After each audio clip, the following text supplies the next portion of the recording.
চলে আসছি, আসা দেখি ফায়ার সার্ভিস কাজ করতেছে, এটাই আমি দেখলাম দ্রুতভাবে কাজ। জি, আমি এই জায়গার বাসিন্দা। আনুমানিক এখানে তো আপনার এখানে তো আমাদের ঘনবসতি প্রায় 2 থেকে 300 রুম হবে, এরকম হবে।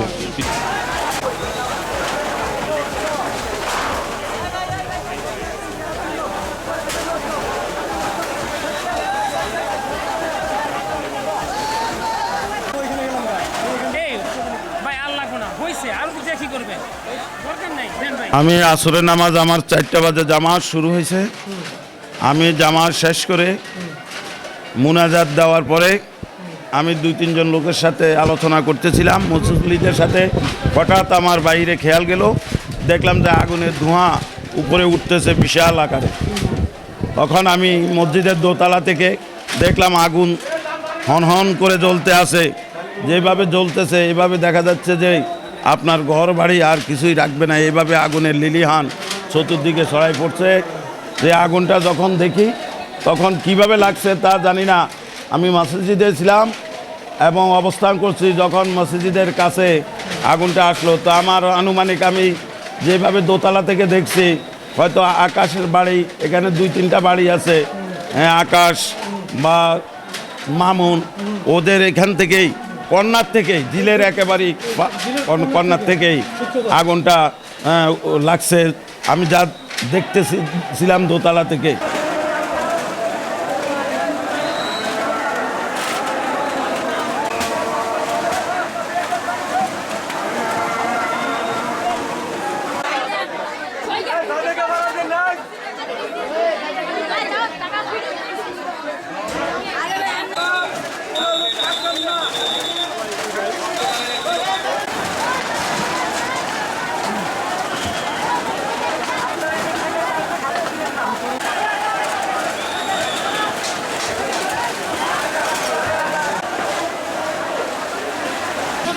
আমরা আজকে বিকেল 4:15 আমরা আগুনের সংবাদ পাই। সংবাদ পাওয়ার সাথে সাথে আমাদের এই করাইল বস্তির 2 দিকে 2টা ফায়ার স্টেশন আছে, আপনারা জানেন। একটা হলো বাড়িধারা আর একটা হলো তেজগাঁও। সাথে সাথে 2টা স্টেশনের 5টা ইউনিট রওনা করে আগুন নির্বাপনের উদ্দেশ্যে। এরপর ঘটনাস্থলে আসার পর আগুনের অবস্থা ভেদে আমরা যেহেতু বস্তি সেহেতু আরও 2টা ইউনিট আমরা পাঠাই। তো মোট 7টা ইউনিট এখানে আসে এবং দ্রুততার সাথে তারা কাজ করে আগুনটাকে মোটামুটি কনফাইন করে ফেলে।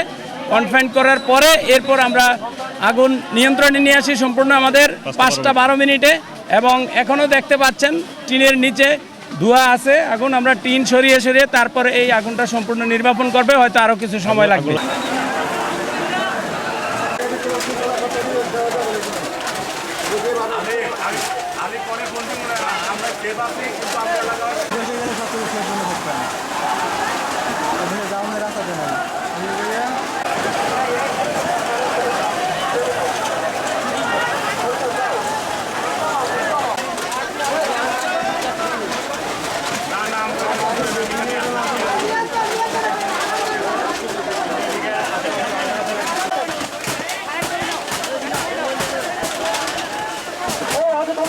ফায়ার সার্ভিসকেও ধন্যবাদ দিই এবং কি আপনি যদি আমাদের ঘনবসতি যদি আরও যদি ছড়াই যেত তাহলে কিন্তু নিবারণ সম্ভব ছিল না।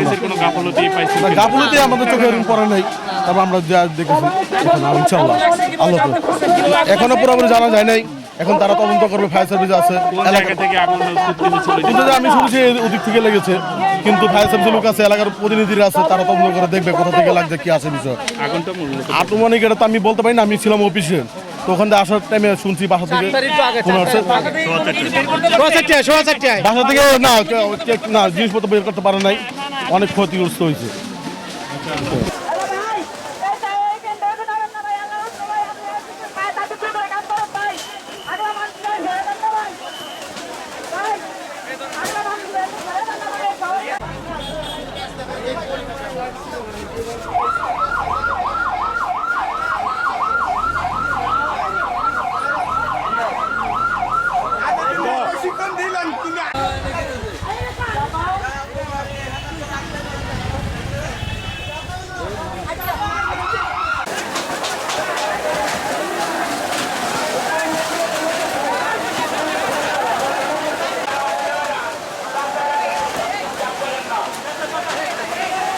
আমরা এখনো পর্যন্ত হতাহতের কোনো খবর পাইনি, তবে আমরা এখনো আছি। যদি হতাহত থাকে আপনাদেরকে আমরা পরে বলতে পারবো।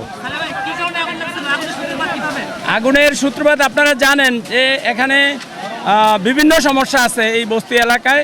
বৈদ্যুতিক কেবলের সমস্যা থাকতে পারে, রান্না থেকে হইতে পারে, বাট এখনও আমরা আগুন নিভাচ্ছি। আগুন নির্বাপনের পর আমরা আগুনের কারণ এবং ক্ষয়ক্ষতিটা হয়তো বলতে পারবো আপনাদেরকে।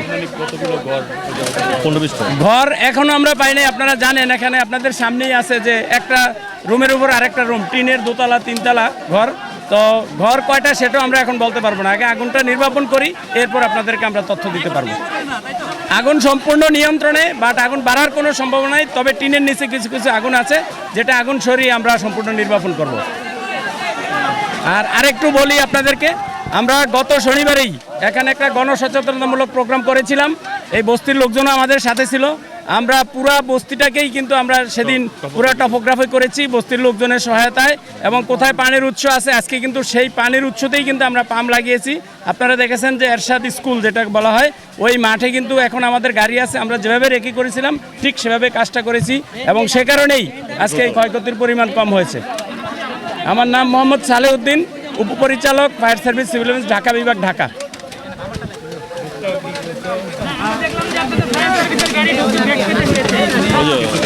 ফায়ার সার্ভিসের গাড়ি ঢুকতে ব্যাক পেতে হচ্ছে অবশ্যই। আপনারাও যে রাস্তায় এসেছেন, আমাদের বড় বড় গাড়িগুলো নিয়ে আমরা ওই রাস্তা দিয়ে এসেছি।